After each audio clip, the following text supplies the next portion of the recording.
गुरु प्यारी साध संगत जी, आज फिर से एक सुंदर सी साखी आप सभी को सुनाने जा रही हूँ। गुरु प्यारी साध संगत जी, कई बार परमात्मा हमारी परीक्षा लेते हैं और अगर हम उस परीक्षा में पास हो जाएं तो हम परमात्मा के बिल्कुल करीब हो जाते हैं, यानी कि इस 84 से मुक्त हो जाते हैं। तो गुरु मेरी साध संगत जी, आज की जो साखी है परमात्मा के सबसे बड़े भक्त की कहानी है। ये कहानी है राजा मौरध्वज की, जिसकी परीक्षा लेने के लिए अर्जुन ने श्री कृष्ण भगवान को कहा, क्योंकि श्री कृष्ण भगवान ने कहा था कि मौरध्वज मेरा सबसे बड़ा भक्त है। तो अर्जुन को इस बात से जलन होती है कि वो आपके सबसे बड़े भक्त कैसे हो सकते हैं। आपने जब मुझे प्रिय सखा कहा है, मुझे अपना अजीज दोस्त कहा है, तो वो आपको प्यारा कैसे हो सकता है? प्यारा तो मैं हूं। तो श्री कृष्ण भगवान ने कहा कि अर्जुन, अपने ऊपर इतना गुमान न कर, इतना घमंड न कर।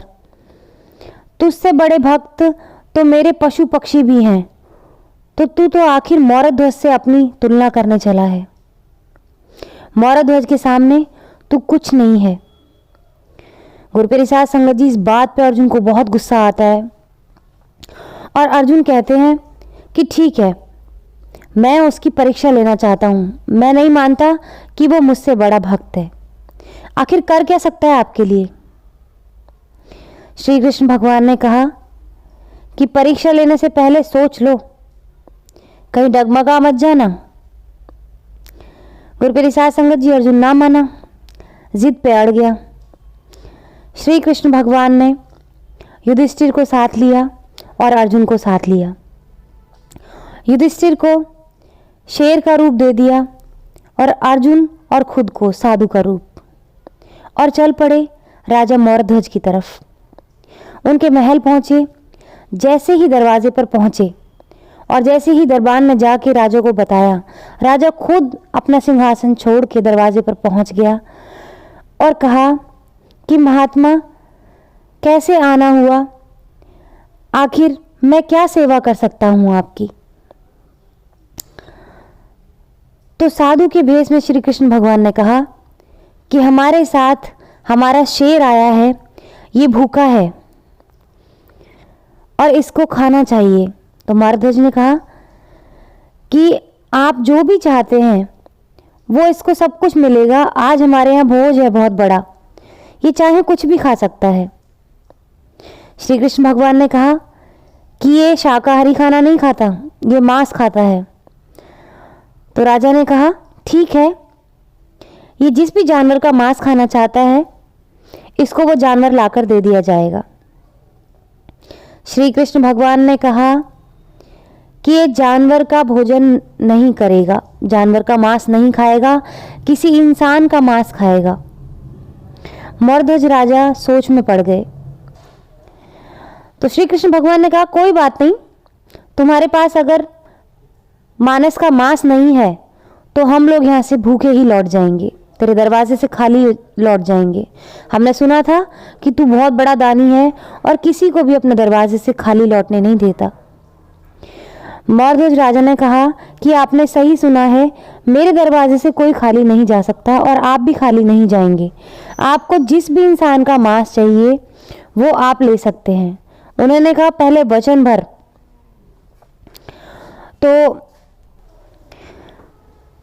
तो राजा मौरध्वज ने कहा कि आप जिसका भी वचन मुझसे भरवाना चाहते हैं, मैं वो वचन आपको देने के लिए तैयार हूँ।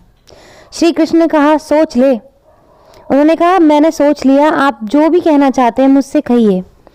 श्री कृष्ण भगवान ने कहा कि पहले अपने गुरु और अपने माता पिता का वचन भरो। तो मौरध्वज राजा हरिश्चंद्र के ही वंश के थे, जो हमेशा सच बोला करते थे, और मौरध्वज राजा भी कभी झूठ नहीं बोला करते थे। तो इसीलिए उनसे वो कसम खिलवाई गई और वो कसम उन्होंने खाई कि मैं अपने गुरु और अपने माता पिता की कसम खा के कहता हूँ कि जिस किसी भी इंसान का मांस आप चाहते हैं वो आपके शेर को ज़रूर दिया जाएगा। तो इस पर श्री कृष्ण भगवान ने कहा कि ये तुम्हारे बेटे का मांस खाएगा। मौर्धज राजा चौंक गए। उन्होंने कहा कि मेरा तो इकलौता ही पुत्र है। श्री कृष्ण भगवान ने कहा था कि तुमने तो वचन भरा है, मैंने इसीलिए तुमसे वचन मांगा था। अगर तुम्हारे बस की नहीं है तो मना कर दो। मौर्धज राजा ने कहा, नहीं महात्मन, ऐसी बात नहीं है। ये मेरा अकेले का पुत्र नहीं है, मेरी पत्नी का भी पुत्र है। ज़रा मैं उससे एक बार इजाज़त ले आऊँ। तो गुरुपेरी साध संगत जी, श्री कृष्ण भगवान ने कहा कि हाँ, जाके तुम उससे पूछ लो। पत्नी के पास गए। बेटा दरवाजे के बाहर सारी बातें सुन रहा था। पत्नी रोते रोते कह रही थी, मेरा एक ही पुत्र है और अपने वचन के लिए मेरे पुत्र को कुर्बान मत करो। इतने में राजा मौर्यध्वज का जो बेटा था ताम्रध्वज, वो अंदर चला जाता है और कहता है कि माँ, मेरे पिता को मत रोको। हर किसी की मौत आनी है, एक ना एक दिन आनी है। क्या आप काल को रोक सकती हैं क्या? उन्होंने कहा नहीं।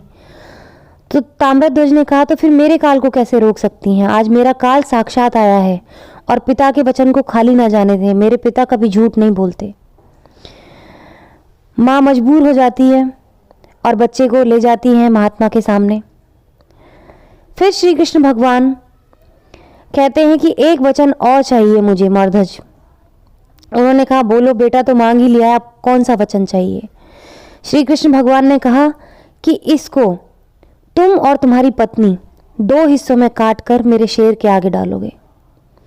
ये कहते ही मौर्धज राजा मायूस हो जाते हैं, एकदम जहाँ खड़े रहते हैं वहीं खड़े रह जाते हैं। पत्नी को धक्का लगता है, वो रोने लग जाती हैं और उनसे कहती हैं कि ऐसा जुल्म हम पर ना करें, हमारा एक ही पुत्र है। कौन से माँ बाप ऐसे होंगे जो अपने बच्चे को अपने ही हाथ से काटें? उन्होंने कहा, अगर तुम दे सकते हो हमें तो ठीक है, नहीं तो आज हम लोग यहाँ से खाली लौट जाएंगे। मौर्धज राजा ने कहा कि आप खाली नहीं लौटेंगे। ठीक है, हम लोग तैयार हैं। श्री कृष्ण भगवान ने फिर से कहा कि एक वचन और देना होगा कि जिस वक्त तुम दोनों इसको काटोगे किसी की आंख से आंसू नहीं आना चाहिए। ये सुनते ही माँ इतने जोरों से रोने लगी। श्री कृष्ण भगवान ने कहा कि अगर इसको काटते वक्त एक भी आंसू किसी का गिरा तो हम यहाँ से चले जाएंगे और ये मांस हमारा शेर नहीं खाएगा। मौर्धज राजा ने वचन दे दिया। जिस वक्त उसको काटने ही जा रहे थे कि ताम्रध्वज के बाएं अंग पे उसकी माँ की आंख से निकला, बाएं आंख से जो आंसू निकला था वो उसके बाएं अंग पे गिर जाता है और श्री कृष्ण भगवान वहीं खड़े हो जाते हैं और कहते हैं, बस अभी आंसू इसके शरीर पर गिर गया, अब ये खंडित हो चुका है और हमारा शेर इसको नहीं खाएगा। पहले ही हमने वचन भरवाया था। इस पर ताम्रध्वज कहता है कि अगर आपने एक कदम भी इस महल से बाहर निकाला तो मैं आपको शाप दे दूंगा।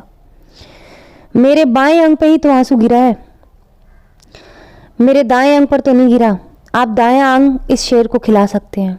माँ, काटो मुझे। दिल पर पत्थर रख के माँ बाप उसको काटते हैं और दायां अंग उस शेर के सामने डाल देते हैं। गुरुपेरी साध संगत जी, फिर उसके बाद श्री कृष्ण कहते हैं कि अब हमें भूख लगी है, रानी हमारे लिए खाना परोसो और 6 थाल लगाना। ये सुन के रानी कहती है कि अभी तो मेरा बेटा खत्म हुआ है, मैं कैसे खाना बना सकती हूँ? तो राजा से वो महात्मा कहते हैं कि ठीक है, हम लोग यहाँ से भूखे चले जाएंगे। राजा कहते हैं, रानी तुम खाना बनाओ, महात्मा भूखे नहीं जा सकते। रानी खाना बनाती है। उसके बाद 6 थाल लगाए जाते हैं और श्री कृष्ण कहते हैं, राजा मेरे साथ बैठो और अपनी रानी को बुलाओ और हमारे साथ बैठ के खाना खाओ।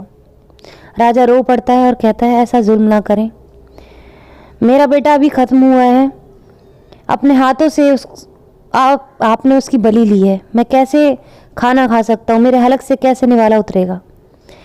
गुरुप्यारी साध संगत जी, श्री कृष्ण भगवान कहते हैं, अपने बेटे को 3 आवाज़ें दो। राजा चौंक जाता है और उसके कुछ ना कुछ समझ आने लगता है कि ये महात्मा इतने साधारण तो नहीं है जितने साधारण दिख रहे हैं।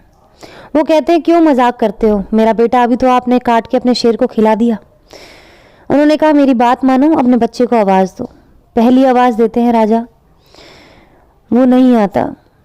दूसरी आवाज़ बड़ी भारी मन से देते हैं, रोने लग जाते हैं। वो कहते हैं महात्मा बस करो, मेरे ऊपर जुल्म बहुत हो गया, अब मुझसे सहा नहीं जाएगा, अब मुझसे नहीं बोला जा रहा। श्री कृष्ण कहते हैं तीसरी आवाज़ भरकर तो देख। बहुत कोशिश करने के बाद, अपने गले को रोकने के बाद वो अपने बच्चे को बुलाते हैं कि ताम्रध्वज आओ मेरे साथ खाना खा लो।